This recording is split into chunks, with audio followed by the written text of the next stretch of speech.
On January 7, 2022, a story that has gripped the poker world is coming to a head. A Henderson man, one of 25 players accusing one of their own of cheating, is at the center of the scandal.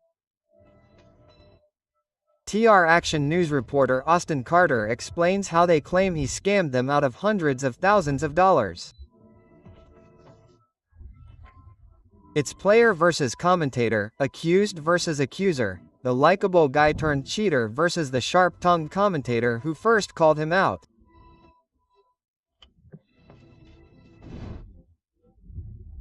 After a 14-month winning streak and a 2-year legal battle involving millions of dollars, it all comes down to this moment and neither is willing to back down. The incredible thing is, they used to be friends before this all started. In March 2019, at the Stone Gambling Hall Casino, located between Interstate 80 and a Popeyes restaurant in a suburb of Sacramento, California, a poker commentator watches another odd hand in a live-streamed game. Up until July of the previous year, one of the players had been fairly mediocre. The commentator, who is also a gambler, knows him on a personal level. He's a well-liked guy. Yes, but his game has never been anything special. However, in an effort to attract a new audience, the casino launches its live poker streaming product. Games are streamed directly to YouTube and Twitch, and thanks to RFID technology, radio frequency identification, live streaming has become more accessible. This technology allows viewers to see players' private cards without additional cameras. In Texas Hold'em, each player is dealt 2 cards face down, and then 5 community cards are revealed in 3 rounds with betting opportunities between each. The first set of 3 cards is called the flop, followed by the turn, and finally the river. Players compete for the pot by forming the best 5-card hand by combining their private cards with the community cards. In recent years, poker has become harder to win due to the rise of a strategy known as optimal play based on game theory. According to this theory, if you follow the math, there is a perfect decision for every betting situation. Card counting in blackjack is frowned upon because you are playing against the house, which does not want players to win. But in poker, players compete against each other. While psychology still plays a role, in the long run, players who apply game theory almost always end up winning. Experts say that those who do not have mostly ended up bankrupt. However, this player who suddenly started wearing a hat and winning consistently does not follow game theory. In fact, he often makes decisions that are contrary to what the math dictates. He folds, calls, or raises just when the theory says he shouldn't, and yet somehow, he always gets it right. Since the start of the live broadcasts, he has been defeating almost everyone, including the commentator, who becomes suspicious when confronted. How is he doing? He shares his concerns with the tournament director, Justin Caritas, who immediately dismisses his allegations. The live broadcast is deliberately delayed by 30 minutes from the actual game. According to Caritas, Stones is 100% safe and there is no possibility of cheating. He adds that the player in question is simply better than people think. But the commentator is certain that he is cheating, although she does not know how. And if there is one thing that is certain, it is that it is close and they do not intend to let it go. As of September 2019, the player's incredible streak has lasted 14 months, earning him over $200,000 in winnings in small stakes games of 1 and 3. It is an impressive figure. He is now a local hero. They call him the Messiah and God. The casino has made him their celebrity and uses him as a publicity strategy to attract more customers. In one promo, he's even portrayed as Jesus. As the player's fame grows, the pots get bigger. High-profile pros with huge social media followings join the games, but most of them lose. Suspicion grows, he just keeps winning. The player and Saw's Mills decline an invitation to the casino. "I suspect he's found a way to cheat," he says. But once again the tournament director insists the game is safe. Then another pro, Jake Rosen, asks the casino to investigate, but the request is ignored. Finally, on September 21, 2019, commentator Veronica Brill and Mike Postle meet again at a tournament broadcast at Stone's Gambling Hall. It's the 68th time Postle has appeared on the broadcast and it will be his last. A pro has traveled there with $1,000 in cash to play against him. As always, Mike is there. But 5 hours into the game, things start to get really weird. 7 of the 9 players fold before the flop, leaving Mike, who holds the Queen of Diamonds and the Jack of Hearts, and popular Las Vegas pro Marley Cordo on the table. The flop reveals the 8 of Spades, 9 of Diamonds, and Jack of Diamonds. A promising combination for Mike, who already has a pair of jacks and only needs a 10 to make a nearly unbeatable queen high straight. The turn brings the 4 of Spades, which is useless to him. Cordo bets $600. According to game theory or any logical analysis, it is incredibly unlikely that Mike will lose, but then he falls silent. He looks thoughtful. Why is he taking so long to decide? Completely unexpectedly, he folds and it turns out that he made the right decision because Cordo has the queen high straight. The audience is stunned. Against all logic, Mike has made the best possible decision in terms of money, even though he had no reason to do so. His broadcast partner, Justin Kelly, is in disbelief. "This is what I'm talking about, guys. When you have the best hand and a straight draw, you're able to fold against the best possible hand."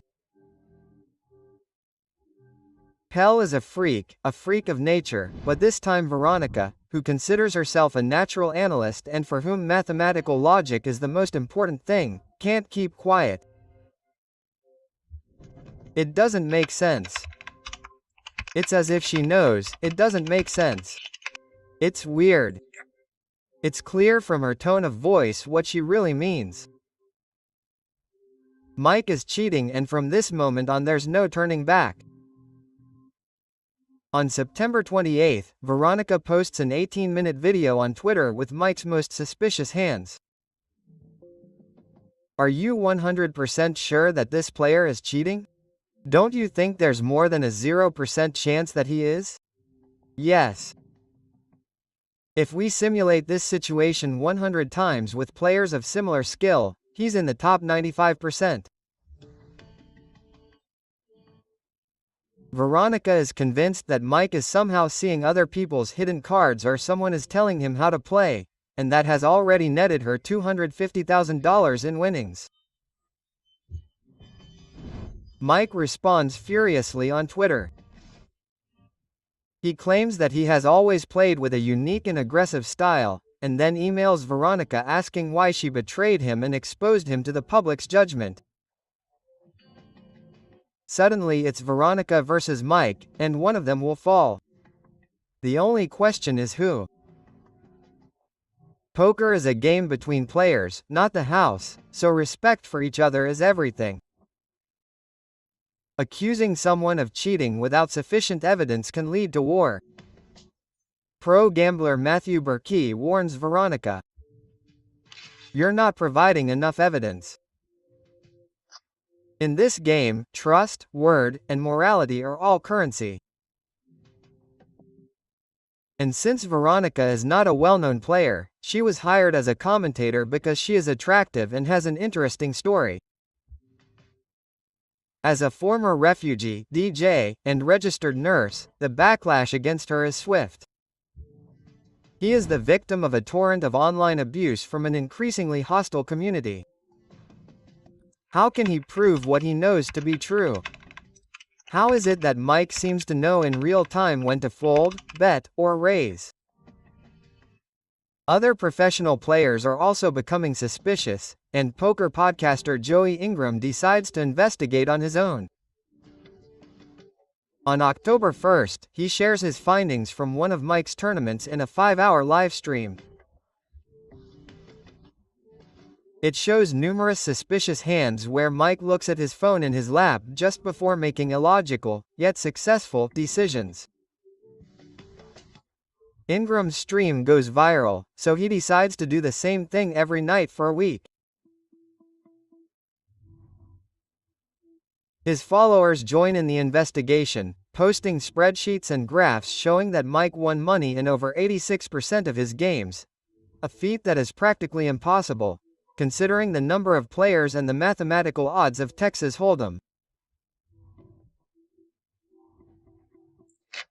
They also point out that Mike constantly taps his cards on the RFID reader, as if someone is telling him that they haven't been registered. They also point to a jacket with a strange bulge, perhaps a receiving device of some kind. On October 3rd, ESPN host Scott Van Pelt makes his point. If this guy is so good, why is he playing at live tables and streaming? Why isn't he in Vegas making all the money in the world? On October 4th, Mike appears on a podcast with fellow gambler Mike the Mouth, Matuso, and claims it's all due to jealousy. There's always been a secret hatred toward me for becoming what you might call a TV star. There's no theory that can explain what I do. It's creative, it's diabolical. But by this point the tide has turned. Andrew Milner, inventor of the RFID table, tells tournament director Justin Curitis that there's only one explanation. Mike had help. Someone involved in the broadcast could see other players' cards in real time and was sending him messages. Do you trust your people? It doesn't matter how secure your platform is if you can't trust the people running it. Rumor has it that security at Stone's Gambling Hall was lacking. A tipster claims a stranger was in the broadcast room and no one told him. On October 8, 2019, Veronica and 87 other gamblers file a $10 million civil lawsuit against Mike Curitis and Stone's Gambling Hall Casino.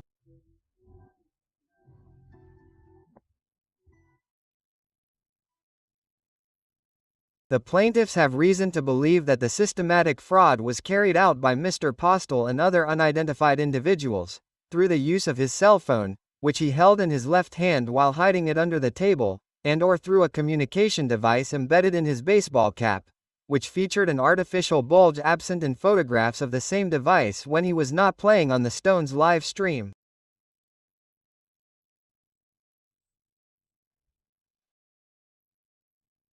The case goes to court and all parties have top-notch legal teams, except Mike, who, due to financial problems resulting from a divorce that left him broke, decides to defend himself. And shockingly, despite all the evidence, on June 3, 2020, the judge dismisses the lawsuit due to a legal loophole. In the state of California, poker losses cannot be recovered through a civil lawsuit. Veronica, who was also coming out of a dark period in her life, is in shock. You can cheat on live television and get away with it. It's so frustrating. It's not the money, it's the lack of accountability. For his part, Mike sees this as vindication and tells a reporter, Veronica is a toxic pathological liar with narcissistic and sociopathic traits, and lately she has completely lost her way. Not only will I be able to give her the truth, but the shocking events of it all in detail, with the accompanying truth to back it up. However, he doesn't say when he will do so. Veronica, determined not to give up, takes to Twitter. Mike P is a cheater and no amount of vilification will change that. You're a cheater, Mike. In a game full of bluffs and counter-bluffs, everything is coming to a head. On August 5, 2020, 60 of the 88 plaintiffs accept a settlement. It seems like a victory for the investigation and an implicit admission by Stones and the livestream organizers that Mike had been cheating on their watch. But not everyone is satisfied. Veronica is one of 28 people who refuses any compensation, since in order to receive the money she would have to sign a statement attesting that Stones did not cheat. She is not having it. On August 14, 2020, a separate lawsuit filed by Marley Cordo, the player Mike beat on his last livestream, is dismissed. And on September 1, Mike ups the ante and goes all in. He hires lawyers and files a $330 million defamation lawsuit against a dozen of his accusers, including Veronica. Poker celebrity Daniel Negreanu, gambler and podcaster Todd Wellies, three-time World Series of Poker champion Phil Galfond, and ESPN. Now the accusers have become the accused. All goes silent for weeks. Fall turns to winter, and no one knows how Veronica and her colleagues will respond. But then, unexpectedly, it's Mike's legal team who makes the next move. They drop their case. Mike is bankrupt and can't pay them. Things accelerate. On December 8, Todd Whittles files an anti-SLAPP motion to dismiss Mike's lawsuit, arguing that it's frivolous and violates his right to free speech. On January 13, Veronica files her own motion. In May and June 2021, a judge rules in her favor, ruling against Mike, who fails to appear at any of the hearings. He is ordered to pay $27,000 to each of the defendants for legal costs and attorney's fees. On April 1, 2021, Mike drops his defamation lawsuit, but the burden of proof remains on him. His strange folds, bets and raises that always came out right, his unusual behavior, the phone on his lap, the suspiciously shaped cap, and his alleged 86% win rate in 68 tournaments. Finally, on January 7, a confidential settlement is signed between Mike and several of the defendants who had not yet reached a settlement. No names or amounts are revealed, but legally the case is closed. Mike's reputation and his alleged winnings of $250,000, although he claims it was only $80,000 after paying off chip debts, are tarnished. He retires from poker. For many, such as analyst Joey Ingram, this confirms his guilt. How do you prove you didn't cheat at poker? Are you still playing? Would you imagine that one of the best players anyone has ever seen would have no problem saying, "Let's play"? I can't see any logical reason why he wouldn't. Meanwhile, Veronica Brill is seen as a whistleblower who defended the integrity of the poker community. She takes a break from the game before returning to host high-stakes games. In the wake of the case, Stone's Gambling Hall continues to stream its games live. Many casinos are beefing up their security with tighter monitoring, improved device detection, and clearer rules about streaming. If Mike did indeed cheat, his mistake was getting too greedy and winning too much money, because that made people suspicious. But that raises a troubling question. Are there other, more astute cheaters on live streams? The ones who know when to lose so as not to arouse suspicion.